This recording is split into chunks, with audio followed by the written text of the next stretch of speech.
Hola hermanos, espero estén bien. Como siempre es un placer poder compartir la palabra de Dios con ustedes. Hoy día seguimos en nuestra serie de Gálatas, estamos en el capítulo 1 y vamos a ver los versículos 22 al 24 y dice así: Y aún así, las iglesias de Cristo que están en Judea todavía no me conocían personalmente. Todo lo que sabían de mí era lo que la gente decía. El que antes nos perseguía, ahora predica la misma fe que trataba de destruir, y alababan a Dios por causa de mí.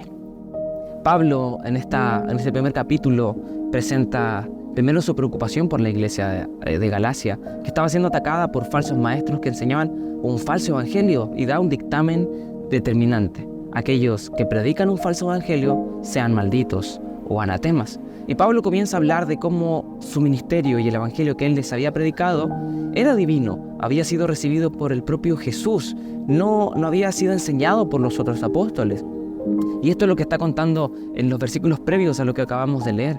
Y nos muestra cómo luego de 3 años recién se reúne con los apóstoles o con Pedro. Pero vemos a esta iglesia de Judea, a estos creyentes de Judea, que al escuchar que Pablo se había convertido, se llenaron de gozo. Y particularmente este mensaje se va a centrar en estos creyentes, en los creyentes de Judea. Y cómo ellos nos enseñan 2 lecciones muy importantes con respecto a nuestros enemigos y al evangelio. Y la primera lección es que los creyentes de Judea no guardaban rencor. Vemos cómo estos creyentes no habían conocido a Pablo, pero sí que habían escuchado su fama. Era algo que se había difundido rápidamente y de manera muy amplia. Los creyentes de Damasco lo sabían, los apóstoles en Jerusalén, los creyentes en Judea. Este Pablo era un perseguidor de la iglesia terrible. El libro de Hechos, capítulo 9, nos muestra a este Pablo que se convierte. Pero lo vemos principalmente cuando Esteban es asesinado, cuando Esteban es matado por los judíos. Allí estaba también Pablo y él había consentido la muerte de Esteban. Vemos cómo a Pablo realmente estaba allí avalando que murieran los creyentes. Hay una escena en donde se nos dice que Pablo respiraba amenazas de muerte contra los creyentes. Y esta fama de Pablo era la que había llegado a los creyentes de Judea. Pero también ellos escucharon cómo este Pablo que perseguía ahora estaba del lado de la iglesia, se había convertido a Cristo. Y ellos, en vez de decir, no, yo no voy a abrazar a este hombre, yo no lo voy a recibir, yo no voy a aceptarlo como un hermano porque él mató a Esteban, porque él perseguía a otros, echó a la cárcel a mi familia, a mis hermanos. No, ellos no guardaron rencor contra el perseguidor. Ellos lo abrazaron, ellos lo amaron, ellos lo aceptaron y ellos dieron gloria a Dios por causa de Pablo. ¿Y cómo no hacerlo? Si Dios había transformado a un hombre de corazón duro, a quizás al hombre más difícil de transformar o imposible para su tiempo, Dios lo había transformado y ellos no guardaron rencor en su corazón, aún siendo Pablo su enemigo. Ellos lo aceptaron, ellos lo abrazaron y lo amaron. Esa es la primera lección, no guardaron rencor. Y la segunda es que ellos se gozaban en la obra de Dios. Ellos no solamente dijeron, sí, ya lo vamos a aceptar, todo bien. Ellos glorificaron a Dios por causa de Pablo. Y esto es algo súper importante. Y es a raíz de lo primero, porque no guardaron rencor. Ellos glorificaron a Dios. Y están completamente conectadas ambas realidades.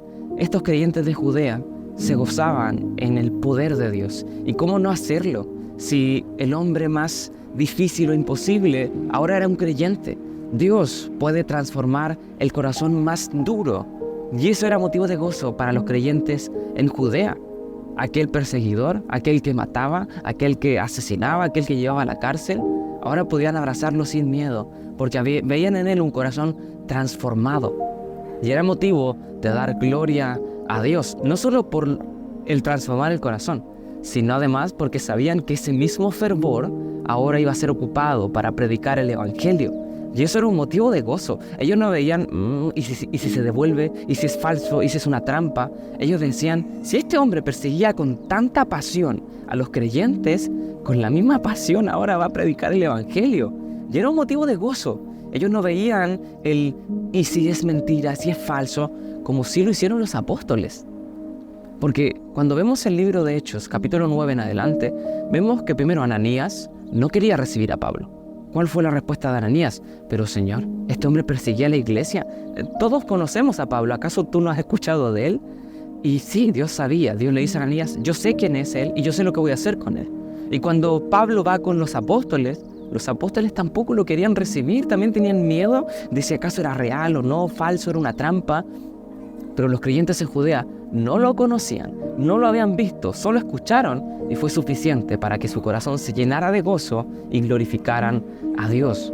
Son lecciones muy importantes que nos hacen cuestionar y deberían hacernos cuestionar. Y si no, quiero que cuestiones eso en ti. ¿Amas a tus enemigos? ¿Estás dispuesto a perdonar a aquellos que te persiguieron, a abrazarlos y amarlos? Tal vez hasta cierto punto digas que sí, porque es lo que Dios nos llama. Pero si esos enemigos se convierten y van a tu iglesia, se sientan a tu lado en esa silla y te miran a la cara y te dicen, ahora soy tu hermano, ¿sería lo mismo? ¿Estarías dispuesto a eso? Como los creyentes de Judea, ¿glorificarías a Dios? He escuchado muchas veces personas que están felices porque otros se convierten, pero que no quisieran que se congregaran juntos en su iglesia. Porque todavía hay rencor, porque no estarían dispuestos a perdonar por completo. Y en definitiva, porque no se gozan por la obra que Dios ha hecho en sus vidas. ¿A qué nos llama Dios? A amar a nuestros enemigos, a amarlos, a bendecirlos, a orar por ellos. Y hasta cierto punto sería fácil mientras se mantengan lejos, pero si estuvieran al lado. Si tu padre, tu hermano, un familiar cercano que te ha hecho daño se convierte a Cristo y te abraza y te dice, hermano, ¿estarías dispuesto a abrazarlo y amarlo? Como estos creyentes de Judea. Quiero que reflexionemos en esto. Es fácil amar mientras el enemigo está lejos. Es fácil, sí, orar por el enemigo mientras esté lejos. Pero si se está cerca, si está en tu iglesia, si es tu hermano, si se convierte. Pudo haber hecho muchas cosas malas en el pasado, pero en Cristo todas son hechas nuevas. Y si Dios lo perdonó, ¿quiénes somos nosotros para no hacerlo? Nuestro llamado es a perdonar, a mostrar misericordia, a amar, a abrazar. Pero por otro lado, quiero hacer otro llamado, otra reflexión. Sí, tenemos que orar, tenemos que amarnos, pero ¿sabes que también tienes que tú predicarles? ¿Estarías dispuesto a predicarle a tu enemigo? ¿A mostrarle cuánto amor ha demostrado Dios por él? ¿Y tú ser también un reflejo de ese amor hacia su vida? A decirle en la cara, no solo Dios te ama, sino yo también te amo, aunque me hayas hecho esto o lo otro, aunque hayas dicho esto de mí o lo otro, aunque le hayas hecho esto a mi familia o lo otro, a amarlo, a predicarle el evangelio. Es un llamado difícil, sí, sin lugar a dudas, y Dios no nos dice lo contrario, pero con Cristo todo es posible. Es su amor el que obra a través de nosotros, y es lo que Él nos mandó a hacer. ¿Amamos a nuestros enemigos? ¿Estaríamos gozosos y glorificaríamos a Dios si ese enemigo entra a la iglesia y se sienta a nuestro lado? Pidámosle a Dios que nos ayude no solo a amar a nuestros enemigos, que nos dé el valor de predicarles a nuestros enemigos y poder abrazarlo y glorificar a Dios cuando Él haga una obra en sus corazones. Que el Señor te bendiga grandemente. Un fuerte abrazo.